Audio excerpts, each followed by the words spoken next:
ये बराबर इस पॉइंट का भी प्रेशर, क्योंकि लेवल सेम है तो हम लेवल सेम पर प्रेशर को इक्वेट करेंगे। यहां पर कितना हो जाएगा बताइए। अब बताओ कि पहले जो था ए, अब एक्स डाउन हो गया तो पी नॉट प्लस रो, रो है डेंसिटी जी, और ये लेंथ कितना था ए, लेंथ कितना था ए, कितना डाउन हुआ एक्स, तो कितना बचा ए माइनस एक्स। बिल्कुल सर, बिल्कुल बिल्कुल समझ में आ रहा है। तो देखो बेटा पी नॉट से पी नॉट को आपने मार दिया, तो कितना लेंथ से ये लोअर हुआ, कितना इधर चढ़ा। आप इस इक्वेशन को रो जी और रो जी यहां से भी खत्म हो गया। मेरे प्यारे विद्यार्थियों, ये आ गया a plus X by two is equal to क्या मिला, a माइनस एक्स मिल गया सर। तो a plus X is equal to twice A minus 2x। इसको इधर लाओ तो 2x और प्लस x कितना हो गया 3x is equal to 2a में से a चला गया a, तो x की वैल्यू कितना हो गया a बाई 3 हो गया, a बाई 3। बिल्कुल बिल्कुल बिल्कुल समझ में आ गई चीजें। मेरे प्यारे विद्यार्थियों, हम लोग जो ये सवाल कर रहे हैं वो क्या है कि हम 3 लिक्विड भी डाल सकते थे, यहां पर भी तीसरा लिक्विड बना सकते हैं, इधर कुछ दूसरा लिक्विड, इधर तीसरा लिक्विड, और इक्विलिब्रियम जब शिफ्ट होगा तो नई पोजीशन से कौन सा लोअर होगा, कौन सा कितना भागेगा, ये इसी तरह के सवाल को हम लोग सोच सकते हैं। इसमें कोई रॉकेट साइंस नहीं है।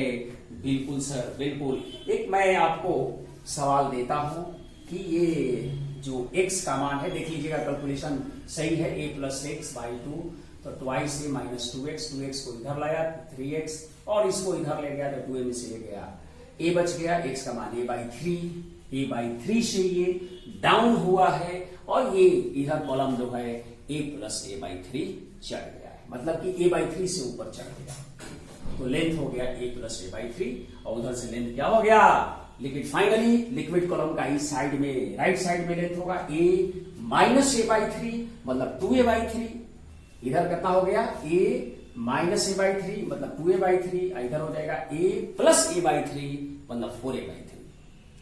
बिल्कुल बिल्कुल समझ में आ रहा है कि जो आप कहना चाह रहे हैं उसमें हम लोगों को अब पकड़ मजबूत हो रहा है कि हम लोग किसी भी फ्लूइड में इस तरह की जब सवाल आएगी तो हम लोग कर लेंगे। ठीक है बेटा, एक सवाल हम यहां पर लिख रहे हैं और आप इस चीज को करें। मेरे प्यारे विद्यार्थियों, सवाल ये है कि मान लो उसी तरह का हमने एक सेम लेवल का ही सेम तरह का चीज पूछ रहे हैं, लेकिन डेंसिटी थोड़ा सा अलग अलग में करते हैं। क्या फर्क पड़ता है आप देखिए, उस चीज से क्या फर्क पड़ता है।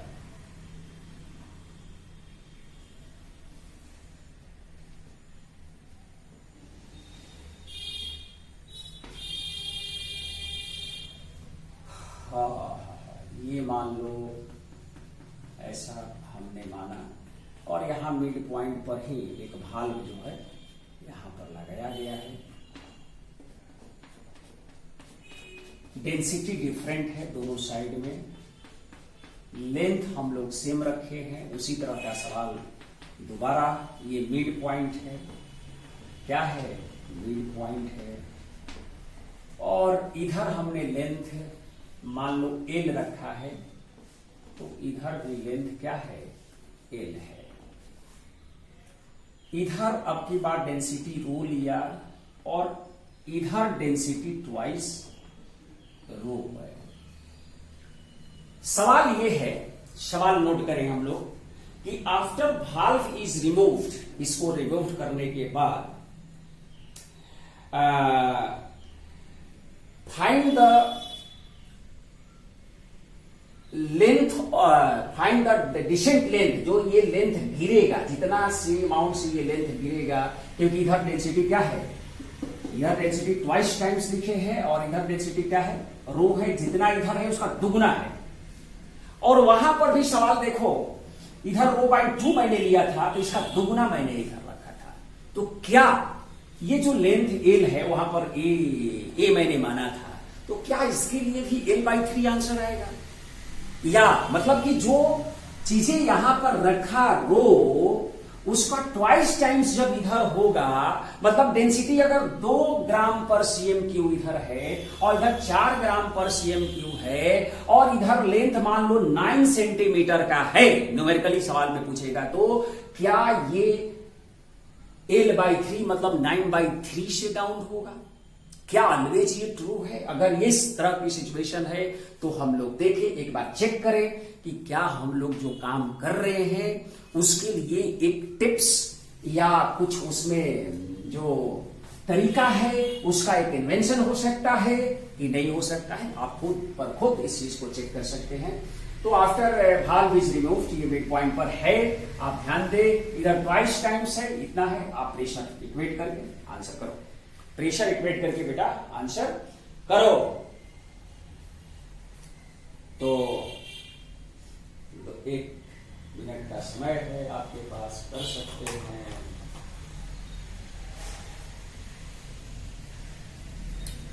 मान लो कि एक्स लेंथ ये डाउन हुआ, एक्स लेंथ क्या हुआ, डाउन हुआ, तो इधर कितना बन जाएगा, एल था, एक्स डाउन हो गया तो L minus x liquid column की वजह से यहां प्रेशर लिखिए, L minus x liquid column की वजह से आप प्रेशर लिखें, L minus x liquid column से प्रेशर लिखें। अगर यहां पर प्रेशर है पीए मान लो तो क्या लिखोगे, पी नॉट प्लस इधर डेंसिटी कितना है, ट्वाइस रो जी एल माइनस एक्स, और यहां पर प्रेशर मान लो कितना हो जाएगा, ये x मान लो ऊपर चढ़ा गया, तो यहां पर जो प्रेशर होगा B पॉइंट, इसको A मान लो और इसको B मान लो, तो PB जो होगा मेरे प्यारे विद्यार्थियों P नॉट, देखो कितना है, डेंसिटी रो है, G है, और लेंथ कॉलम ये x डाउन हुआ, ये क्या डाउन हुआ, x डाउन हुआ, तो ये x क्या हो रहा होगा, चढ़ गया होगा ऊपर में,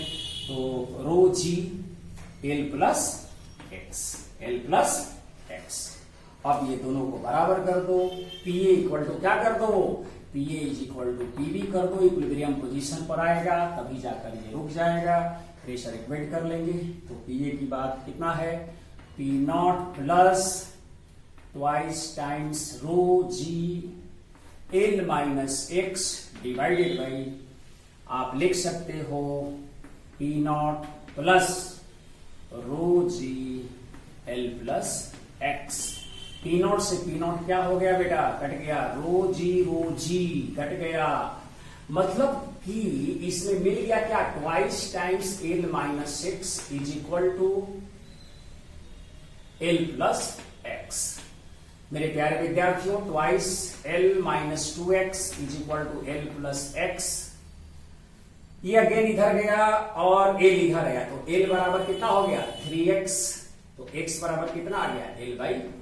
देखो वही आंसर है यार, मतलब कि क्या हम लोग क्लू निकाले, अगर इधर मान लो कि डेंसिटी है 6, इधर मैंने 12 कर दिया, इधर 27 सेंटीमीटर मैंने कर दिया, तो कितना से ये जो हायर डेंसिटी वाला डिसेंड करेगा, तो 27/9 सेंटीमीटर से। ऐसे ये चुटकी में आंसर कर सकते हैं, चुटकी में कर सकते हैं। तो जेई हो या नेट लेवल की एग्जामिनेशन हो या आपका 11th लेवल के टेस्टिंग हो, तो अगर आप कंसेप्चुअली सही हैं तो कहीं दिक्कत होने वाली नहीं है। अच्छा सर, बिल्कुल सर, बिल्कुल हम लोगों को वेरी क्लियर समझ में आ रही है चीजें। मेरे प्यारे विद्यार्थियों, हम लोग इसमें एनसीईआरटी के रिगार्डिंग एक टर्म छोड़े थे और हम लोग इसमें सवाल कर सकते हैं। धीरे धीरे हम सवाल के लेवल को बढ़ाते चलेंगे। रिंग में भी हम लोग सवाल को उसमें ट्यूब बनाकर देखेंगे कि क्या क्या ऐसा रिंग में सवाल पूछा गया है, कुछ उस तरह का सवाल भी करेंगे हम लोग। बट अभी जो चीजें कुछ और हमको बतानी है, थोड़ा बहुत जो चीजें हैं उसको जो पास्कल लॉ पर बात करेंगे। हालांकि पास्कल लॉ से ही सेम हाइट वाला स्टेशनरी जो फ्लूइड है वहां पर हम लोग देखते हैं कि जो प्रेशर की कहानी है वो सेम हाइट पर सेम होता है। तो वहां पर हम लोग ये पास्कल लॉ के रिगार्डिंग देखेंगे कि F1 by A1 is equal to F2 by A2 कैसे होता है, थोड़ा सा इस पर हम लोग बात कर लेंगे। मेरे प्यारे विद्यार्थियों, एनसीईआरटी में जो बातें कही गई है उसी के रिगार्डिंग पास्कल्स लॉ हेडिंग देते हैं हम लोग पास्कल्स लॉ। हम लोगों का मतलब यह है कि कंपटीशन में या किसी भी एग्जामिनेशन में हम लोगों से सवाल बनना चाहिए। सवाल अगर बन रहा है तो इसका मतलब यह हुआ कि सब्जेक्ट पर पकड़ आपको अच्छी तरह से बन रही है। अगर सवाल नहीं बन रहे हैं तो सब्जेक्ट पर पकड़ नहीं बन पा रहा है। सब्जेक्ट के रिगार्डिंग सोचने के जो तौर तरीके हैं आप उससे दूर जा रहे हैं। मेरे प्यारे विद्यार्थियों, आप कहीं से भी थ्योरी पढ़ लें, अगर सही थ्योरी का ज्ञान नहीं है तो आपको दिक्कत है। मैं आपको बहुत कुछ ज्यादा लंबा चौड़ा घुमा फिरा कर बात नहीं करने वाला हूं। मैं टू द पॉइंट आपकी चीजें जानकारी दे रखूंगा। आप इधर उधर भटक ना पाए, आप सीधे चीजें को कैसे समझते हैं। मेरे प्यारे विद्यार्थियों, ये एनसीईआरटी में है पास्कल्स लॉ। पास्कल्स लॉ ये क्या है, थोड़ा सा हम इस लाइन को बताएंगे, इसके बाद हम लोग डिमोस्ट्रेट करेंगे इसी एग्जाम्पल के तहत और इसको देखेंगे कि क्या हो रहा है चीजें। अच्छा सर, पास्कल्स लॉ में लिखा हुआ है कि the French scientist Blaise Pascal's observe that the pressure in a fluid at rest is the same at all points. देखिए, fluid is at rest, very important, बहुत ही ज्यादा इंपॉर्टेंट बात है। कही गई है कि the French scientist Blaise Pascal's observe that the pressure in a fluid at rest is the same at all points if they are at the same height. If they are at the same height, this fact may be demonstrated in a simple way. मेरे प्यारे विद्यार्थियों, इसमें एक diagram के तहत चीजें को clear करने की कोशिश कर रहा है और उसी डायग्राम को हम यहां पर लेने वाले हैं। कोई ज्यादा मैं ये भी नहीं बताया है कि बहुत ज्यादा मैं कोई तोड़ ढूंढ कर नहीं लाऊंगा। किताबों की चीजें को वेरी क्लियरली आपको कंफर्म करूंगा। और देखिए, कंपटीशन में बेटा कोई भी चीज आपको सिलेबस के अंदर की चीज पूछी जाती है। कुछ चीजें मैं मान लू एक सेकंड के लिए हम ये चीज को या कुछ समय के लिए ये चीज मान सकते हैं कि कुछ चीजें ऐसी है जो IITs हो या मेडिकल में चीजें टेस्टिंग करने के लिए 5-10% सवाल जो है टेस्टिंग करने के लिए, वास्तव में रियल जो टॉपर्स लोग बनते हैं उनकी जो सोच है वो किसी लेवल पर कितना एक्यूरेट है उसको जांचने के लिए कुछ 10% 15% हम मान लेते हैं कि सिलेबस में एनसीईआरटी में जाकर बहुत ज्यादा अंदर की कुछ चीजें को पूछ देते होंगे। यहां भी हम लोग अंदर की चीजें पर जा रहे हैं, ऐसा नहीं है कि हम लोग जा नहीं रहे, हम लोग जा रहे हैं, वहां भी जाएंगे, यहां भी देखेंगे हम लोग चीजें को भी कैसे एलोबरेट करने का वे है। लेकिन यह भी एक तय है कि आप एक जो अच्छे ऑर्गेनाइजेशंस की स्टडी मटेरियल है उसको तो बनाना ही पड़ेगा, बिना सवाल बनाए होता नहीं है। और 10 साल के जो आए हुए सवाल हैं, 10 से 15 साल के आए हुए सवाल को अगर आप 3 से 4 बार बनाते हैं और किसी स्टडी मटेरियल को जो क्वेश्चन है, डीपीपी है, उसको आप 3 से 4 बार बनाते हो और एनसीईआरटी को 2-4 बार पढ़ते हो, इससे वर्मा भी सब्स्टिट्यूट में रख सकते हैं आप। ऐसे वर्मा के सब लोग कहे ना कहे तो सब लोग रखता ही है, उसमें कोई है। तो आई थिंक आप 60 से 70% सवाल किसी भी टेक्निकल कंपटीशन में पकड़ सकते हैं, किसी भी समय इतना कर सकते हैं आप।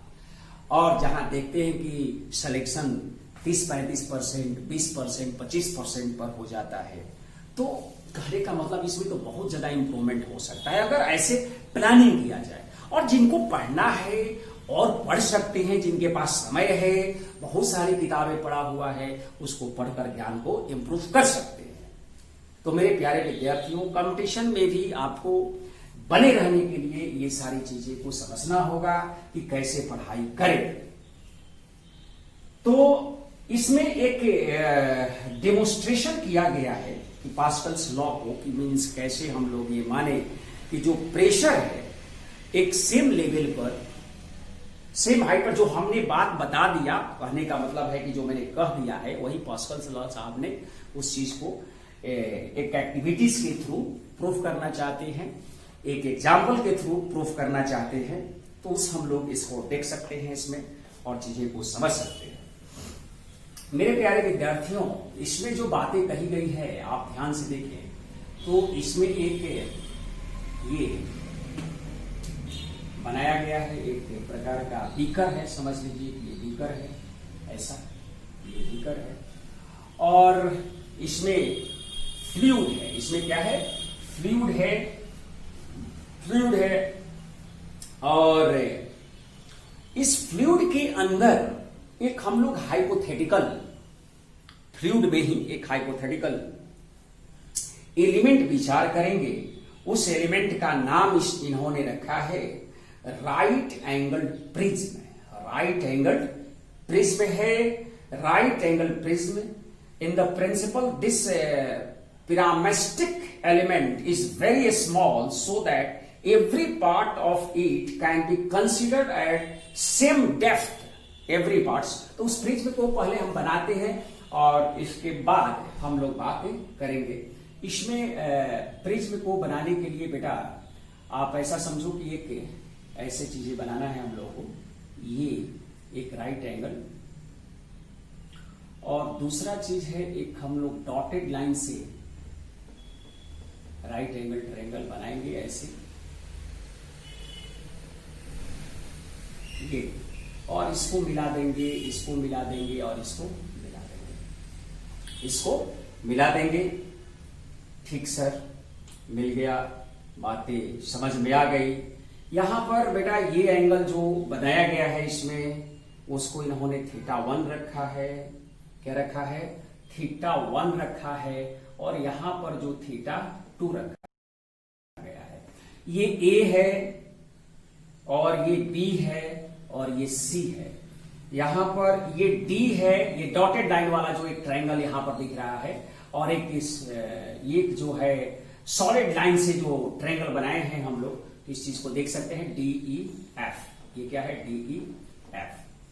मेरे प्यारे विद्यार्थियों, इसके बाद ये सब लिक्विड है। ये सब चीजें को हम लोग एक इंटीरियर पोर्शन में इस तरह की बातें को रखा है यहां पर, और ये इतना हम लोग यहां पर इतना एक्सटेंडेड पार्ट के फॉर्म में दिखलाए हैं क्योंकि हम लोगों को स्टडी करनी है, समझना है इस चीज को, इसलिए बड़ा पार्ट में हम लोग इसको दिखलाए हैं। मेरे प्यारे विद्यार्थियों, आप इस चीज को समझें और देखें कि क्या है ये जो डेमोन्स्ट्रेशन है, ये वेरी इंपॉर्टेंट है डेमोन्स्ट्रेशन। उसी डेमोन्स्ट्रेशन को हम यहां पर आपके सामने रखे हैं।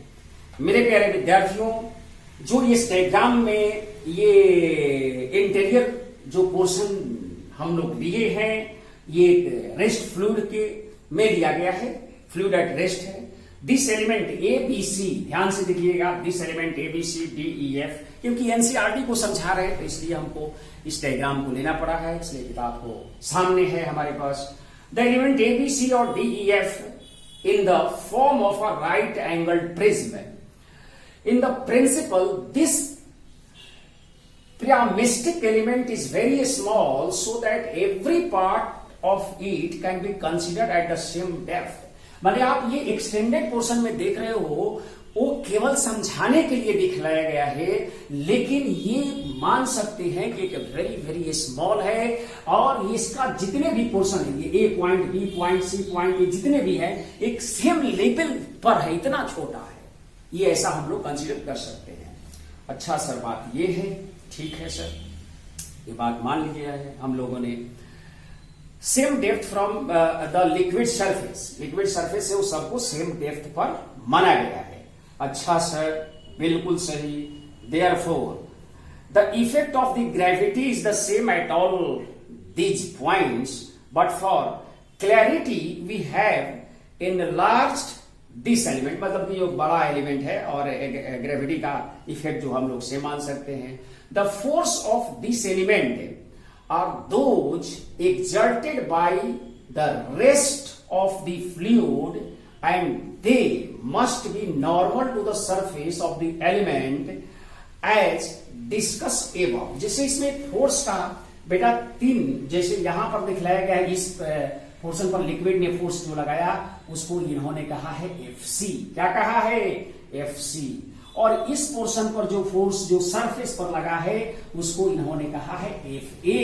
और इस पोर्शन पर जो फोर्स लगा हुआ है बेटा उसको इन्होंने कहा है Fb। जो इस डायग्राम को पूरी तरह से विजुअलाइज करना है तो आपको प्रिज्म में देखना पड़ता है, क्योंकि 10th क्लास में प्रिज्म को दिखाया जाता है, तो वहां से इस चीज को आप ऑब्जर्व कर सकते हैं कि चीजें किस तरह के कन्फिगरेशन को डिजाइन किया गया है। यहाँ पर मेरे प्यारे विद्यार्थियों, अब यहाँ पर जो फोर्सेस, ये जो लिक्विड हैं जो इस पर लगा रहे होंगे, जो फोर्स लग रहा है उस फोर्स की वैल्यूज दिया हुआ है यहाँ पर। द फ्लूइड्स एक्सर्ट्स प्रेशर, अगर ये पोर्शन जो है लगाया तो इसके हिसाब से प्रेशर जनरेट हुआ उस फेस पर, और प्रेशर का जो वैल्यू बताया गया है वो वैल्यू बताया गया है PA, PB एंड PC। इस दीवार पर तो प्रेशर ही नहीं दिखा सकते। जैसे मान लीजिए कि इसमें गैस है तो इस वॉल पर प्रेशर का, इस पर प्रेशर, इस पर प्रेशर ही मतलब हम लोग दिखाते हैं। फोर्स के कॉरेस्पॉन्डिंग हम लोग जो बातें किया है PA, PB, PC on the this element पर का प्रेशर है, ये corresponding to the normal forces. ये इसके फोर्स जो FA, इस सरफेस पर जो थ्रस्ट फोर्स लगाया उससे कॉरेस्पॉन्डिंग जो प्रेशर है BA बना है बेटा। इस सरफेस पर जो फोर्स लगा है, जो नॉर्मल फोर्स है, उसके कॉरेस्पॉन्डिंग प्रेशर PB है। और इस फोर्स पर जैसे कि फोर्स सरफेस की बात करें तो आप ध्यान से देखें तो A, B, E और D, इस पर नॉर्मल फोर्स Fc है। इसका जो एरिया है, अगर हम लोग इसका एरिया को AC बोले, क्या बोले? AC। और ये जो एरिया है इसको हम लोग क्या बोले? ए स्मॉल ए। और ये जो एरिया है इसको समझे आप कि AB है, ऐसा समझे। क्या समझे? ऐसा समझे कि AB है। अच्छा सर, ये बात है, मतलब कि जो एरिया पर हमने बात करने की कोशिश किया, जो फेस पर हम लोग ने फोर्स नॉर्मल दिखलाया, उसका एरिया हम लोग ने कॉरेस्पॉन्डिंगली कैपिटल A का C, इसके FC के कॉरेस्पॉन्डिंग और FA के corresponding capital A small a लिखा गया है फोर्स F के लिए। ये मैंने जो इसमें दिया हुआ है उसी के हिसाब से मान लिया है। देन मेरे प्यारे विद्यार्थियों, अब जरा समझो, क्या समझना चाहिए सर इसमें? हम लोग समझे इस बात को कि जो अगर इस पर हम लोग फोर्स, अब समझो कि ये जो फेस है ये इंक्लाइन प्लेन, अब समझ सकते हैं कि θ2 है चाहे जो भी है। अब ये इस फोर्स का, अब ऐसे समझो ऐसे कि मान लो कि ऐसा कोई है, ये जो एंगल थीटा लिखा हुआ है यहां पर, और इस पर ये नॉर्मल फोर्स ऐसे लगा है, तो फोर्स का डायरेक्शन तो ये है, जो भी फोर्स है, मान लो FB फोर्स लिखा हुआ है, तो इसका 2 कंपोनेंट हम लोग लिख सकते हैं, एक इधर और एक इधर। मेरे प्यारे विद्यार्थियों, अगर ये थीटा है, अगर ये क्या है? थीटा है, तो ये भी एंगल क्या बनेगा? थीटा बनेगा। अच्छा सर, ये एंगल क्या बनेगा? 90 माइनस थीटा बनेगा। तो इस डायरेक्शन में जो इस FB का कंपोनेंट होगा वो क्या होगा? FB cos 90 माइनस थीटा, मतलब FB sin थीटा होगा। ठीक सर, तो मेरे प्यारे विद्यार्थियों वही लिखा हुआ है FB sin थीटा, जो FC को, क्योंकि फ्लूइड एट रेस्ट है तो सारी फोर्स को हम लोग क्या कर देंगे? बैलेंस कर देंगे। तो FB एफ बी, सॉरी ये जो स्मॉल बी है, एफ बी जो हमने यहां पर दिखलाया, ये हॉरिजेंटली इधर इस डायरेक्शन में जो फोर्स है वो क्या है, एफ बी साइन थीटा है। यस सर, ये जो एंगल बना है यहां पर वो एंगल लिख सकते हैं, थीटा 2 है तो थीटा 2 लिख सकते हैं, थीटा है तो थीटा लिख सकते हैं, जो भी एंगल बना हुआ है वो लिख सकते हैं। एफ बी साइन थीटा, अच्छा sir F B sine theta हुआ, बिल्कुल समझ में आया सर। ये किसको बैलेंस करेगा बेटा, इससे इधर वाला को, एफ सी को, बिल्कुल एफ सी को बैलेंस किया।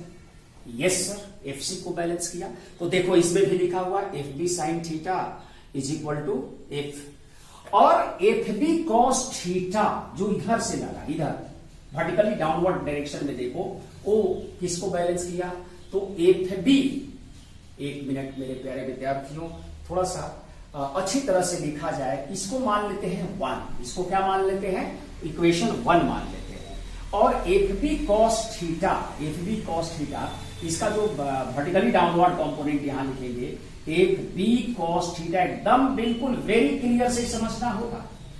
एफ बी कॉस थीटा किसको बैलेंस किया, एफ ए को सर, एग्जैक्टली सर, एग्जैक्टली, इसको मैंने मान लिया, इसको मान लिया दूसरा इक्वेशन। मेरे प्यारे विद्यार्थियों, ये हॉरिजॉन्टल फोर्स हम लोगों ने बैलेंस रखा है, हॉरिजॉन्टल फोर्स को हम लोगों ने क्या किया है, बैलेंस कर दिया है।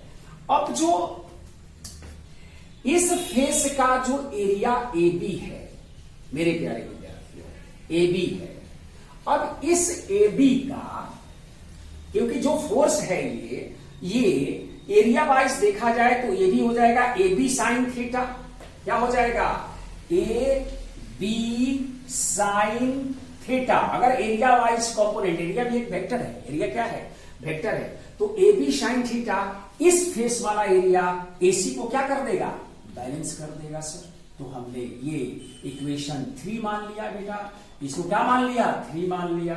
और देखो यहां से यहां पर आओ, ए बी साइन थीटा और ए बी कॉस थीटा, जो इस एरिया को, जो ये नॉर्मल टू द एरिया है, इस फेस पर का जो नॉर्मल है उसको हम लोग रिजल्व कर रहे हैं हॉरिजॉन्टल और वर्टिकली डाउनवर्ड डायरेक्शन में।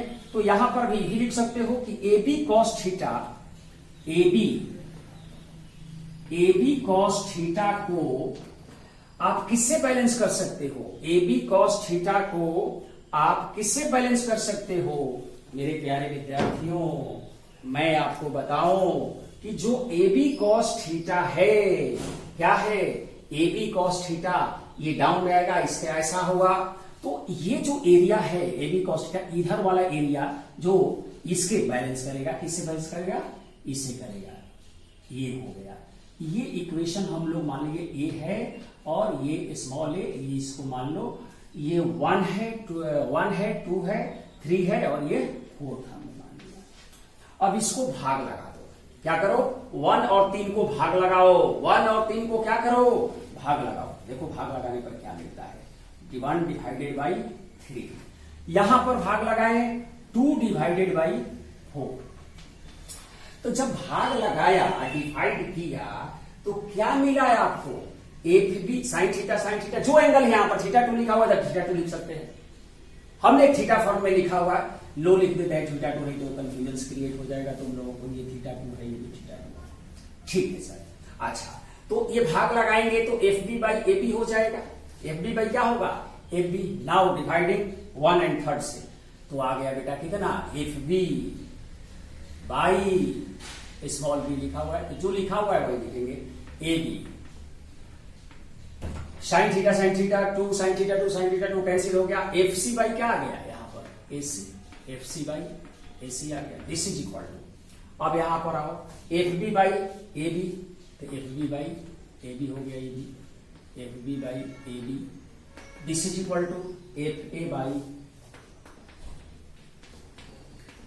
ये डिवाइड किया, यहां पर डिवाइड किया तो ये मिला, मतलब क्या हुआ, F B by A B जो है, F B by A B जो है, यही तो पी बी है, और एफ सी बाई ए सी क्या है, यही तो पी सी है, और एफ ए बाई ए ए क्या है, यही तो क्या है। तो हम लोग जो रिजल्ट पास्कल्स लॉ के हेल्प से एक सेम लेवल पर, इस सेम हाइट पर जो प्रेशर हम लोग इक्वेट किया अकॉर्डिंग टू पास्कल्स लॉ से हम लोगों को ये बात समझ में आ चुकी है कि जो फोर्स बाय एरिया जो कांस्टेंट पैरामीटर है स्टैटिक फ्लूइड्स में हम लोग कैसे लगाते हैं। मैं कुछ नहीं किया है बेटा, मैं एनसीईआरटी को केवल समझा दिया है। बहुत सारे बच्चे जो है ये इस बात को पूछते रहते हैं कि सर ये पॉज करके आप लोगों ने ये काम कर लेना। जो मैं इसकी कहानी थी उस कहानी को हम लोगों ने समझ लिया है। अच्छा सर, बिल्कुल समझ में आ गया मेरे प्यारे विद्यार्थियों।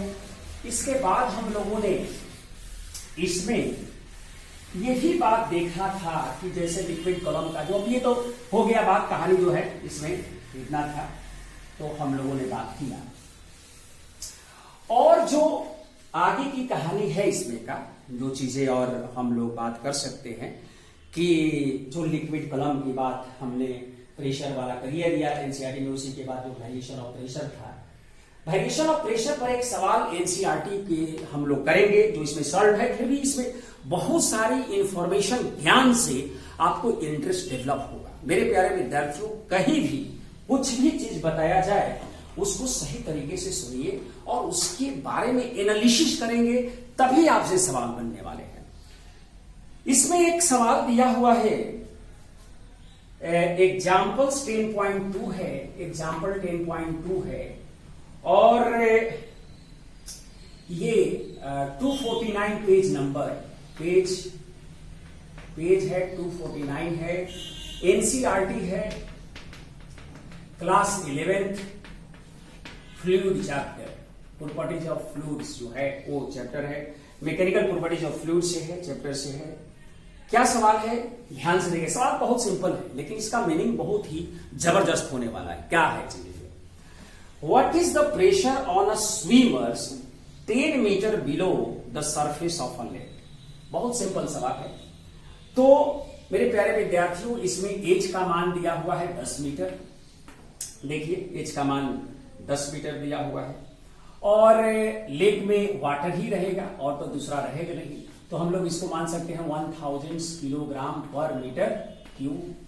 और जी का मान हम लोग लिख सकते हैं, यहां पर टिक कर लेना है, जी का मान 10 मीटर पर सेकेंड स्क्वायर। मेरे प्यारे विद्यार्थियों, जो प्रेशर होगा, what is the pressure on swimmer 10 metre below the surface of lake. मान लो कि ये लेक है, इसमें ये 10 मीटर की दूरी पर 10 मीटर की height below the surface of, यहां पर प्रेशर क्या होगा? ये प्रेशर को समझाने के लिए जो आप इक्वेशन जानते हो, P बराबर P naught plus row GH। P not का मान आप लिख सकते हैं कितना भाई, SI यूनिट में होता है 1.01 इंटू 10⁵ पास्कल होता है ये, प्लस रो का मान हो गया 1000 हो गया बेटा, G का मान 10 हो गया और H का मान भी 10 हो गया। तो आई थिंक ये जो है ये लगभग 2.01 इंटू इसको 10⁵ हो जाएगा ये भी, और 10⁵ 2.01 इंटू 10⁵ पास्कल है। मेरे प्यारे विद्यार्थियों, 2.01 इंटू 10⁵ ये अप्रॉक्स 2 ATM के बराबर है। अप्रॉक्स कितने के बराबर है? 2 ATM के बराबर है। अब थोड़ा सा इसमें जो लाइन, ये तो निकालना आसान था कि सब लोग निकाल लेगा, इसमें लाइन जो है उसी के बारे में हम बता रहे हैं। 2 ATM प्रेशर 10 मीटर की हाइट पर बना है, जबकि हम लोगों पर प्रेशर कितना है? 1 ATM है। हम लोगों पर प्रेशर झेलना, अभी जो हम लोग प्रेशर झेल रहे हैं वो 1 ATM का प्रेशर है, लेकिन 10 मीटर बिलो 10 मीटर जो बिलो हम चले जाते हैं सरफेस ऑफ लेक से, तो वहां प्रेशर 2 ATM है। अब जरा सोचो, इन्होंने बताने की क्या कोशिश कर रहा है? 1 ATM से 2 ATM जाना मतलब 100% प्रेशर को बढ़ा देना, 100% प्रेशर को बढ़ा देना। This is a 100% increases in pressure from surface level. क्या बात है? मतलब कि 1 ATM यहां है तो 10 मीटर नीचे जाते हैं तो प्रेशर कितना हो जाता है? 100% बढ़ जाएगा, मैंने 1 ATM से लगभग 2 ATM पर पहुंच गया, लगभग 2.01 इंटू 10⁵ वाला कहानी जो है लगभग, क्योंकि 1 ATM क्या होता है 1.01 इंटू 10⁵, तो 2 से सीधे गुना करेंगे तो 2.02 हो जाएगा उसमें, तो लगभग ये माने हैं। This is the 100% increase in pressure from the surface level at a depth of 1 kilometre. The increase in pressure is 100 ATM। अब बताइए कि अगर 1 किलोमीटर जाने पर प्रेशर कितना इंक्रीज हो जाएगा, 100 ATM प्रेशर को बर्दाश्त करना होता है। तो जितने भी जैसे मान लो सबमरीन्स को डिजाइन किया जाता है कि इस प्रेशर को झेल ले, मतलब कि 100 ATM माने submarines are designed to withstand such enormous amount of pressure. अब अगर सबमरीन को इस तरह से डिजाइन नहीं किया जाएगा, मेरे प्यारे विद्यार्थियों आप समझ सकते हैं, अब इसके अलावा हम नहीं बोल सकते हैं। आज की लेक्चर में फ्लूइड में हम लोग इतना ही रखते हैं। इसी तरह से आप किसी भी लेक्चर को बेटा एनसीईआरटी को आप सामने रखकर और जो हमने यहां पर एडिशनल जो सवाल करा रहे हैं उसको भी देखें और एनसीईआरटी को 3 से 4 बार पढ़ें। आपको जेईई मेंस बिल्कुल आसान लगेगा, नीट जो है बिल्कुल आसान लगने लगेगा। मेरे प्यारे विद्यार्थियों, आज के लेक्चर में इतना ही। थैंक यू, धन्यवाद।